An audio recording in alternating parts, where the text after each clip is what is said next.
प्रभु, हमें प्रार्थना करनी सिखाएं। तुम इस रीति से प्रार्थना किया करो, हे हमारे पिता, तू जो स्वर्ग में है, तेरा नाम पवित्र माना जाए, तेरा राज्य आए, तेरी इच्छा जैसे स्वर्ग में पूरी होती है वैसे पृथ्वी पर भी हो। हमारे दिन भर की रोटी आज हमें दे, और जिस प्रकार हमने अपने अपराधियों को क्षमा किया है, तू भी हमारे अपराधों को क्षमा कर। हमें परीक्षा में ना ला, परंतु बुराई से बचा, क्योंकि राज्य और पराक्रम और महिमा सदा तेरी ही है। आमीन।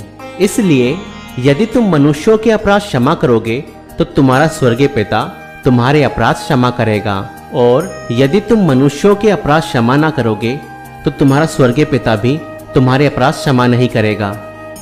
क्योंकि दुनिया को बनाने वाले परमेश्वर ने इस जगत से ऐसा प्रेम रखा कि उसने अपना एक लौता पुत्र प्रभु यीशु मसीह हम सभी के अपराधों और पापों के कारण क्रूस पर मरने के लिए दे दिया, ताकि जो कोई उस पर विश्वास करे वह नष्ट न हो परंतु अनंत जीवन पाए।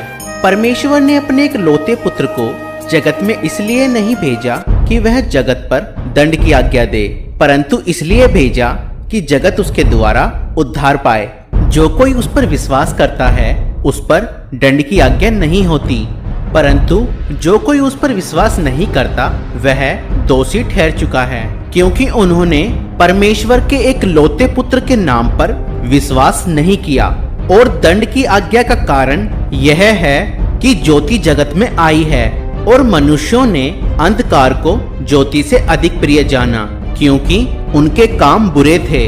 क्योंकि जो कोई बुराई करता है वह ज्योति से बैर रखता है और ज्योति के निकट नहीं आता, ऐसा ना हो कि उसके कामों पर दोष लगाया जाए।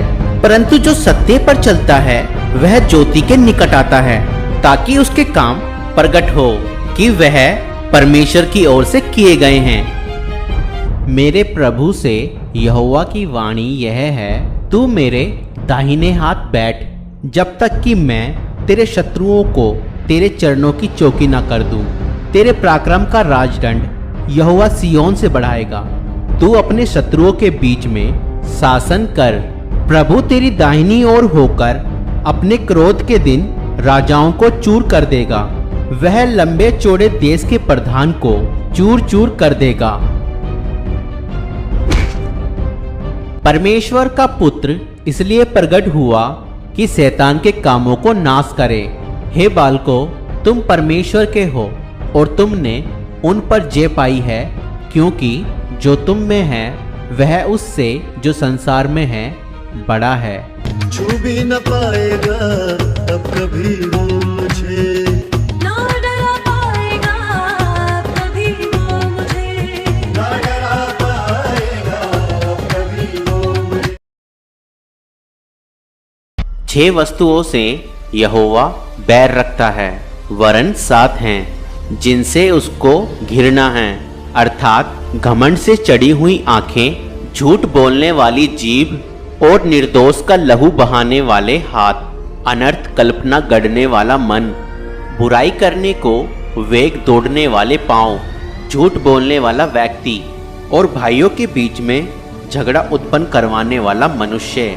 बुराई करने को वेग दौड़ने वाले पांव अर्थात जो लोग व्यभिचार करने के लिए बड़ी खुशी और आनंद और बिना किसी भय के अपने पांवों को बुराई करने को बढ़ाते हैं, और अन्य और भी बुराइयां जिनको करने के लिए मनुष्य अपने पांवों को बड़ी खुशी से बढ़ाता है। ऐसे कामों से यहोवा घृणा करता है। आज ही अपने आप को जांचें और परखें। क्या ही धन्य है वह पुरुष जो दुष्टों की युक्ति पर नहीं चलता और न पापियों के मार्ग में खड़ा होता और न ठट्ठा करने वालों की मंडली में बैठता है, परंतु वह तो यहोवा की व्यवस्था से प्रसन्न रहता और उसकी व्यवस्था पर रात दिन ध्यान करता रहता है। वह उस वृक्ष के समान है जो बहती नालियों के किनारे लगाया गया है और अपनी ऋतु में फलता है और जिसके पत्ते कभी मुरझाते नहीं। इसलिए जो कुछ वह पुरुष करे वह सफल होता है। दुष्ट लोग ऐसे नहीं होते, वे उस भूसी के समान होते हैं जो पवन से उड़ाई जाती है। इस कारण दुष्ट लोग अदालत में स्थिर ना रह सकेंगे और ना पापी धर्मी की मंडली में ठहरेंगे, क्योंकि यहोवा धर्मियों का मार्ग जानता है, परंतु दुष्टों का मार्ग नष्ट हो जाएगा।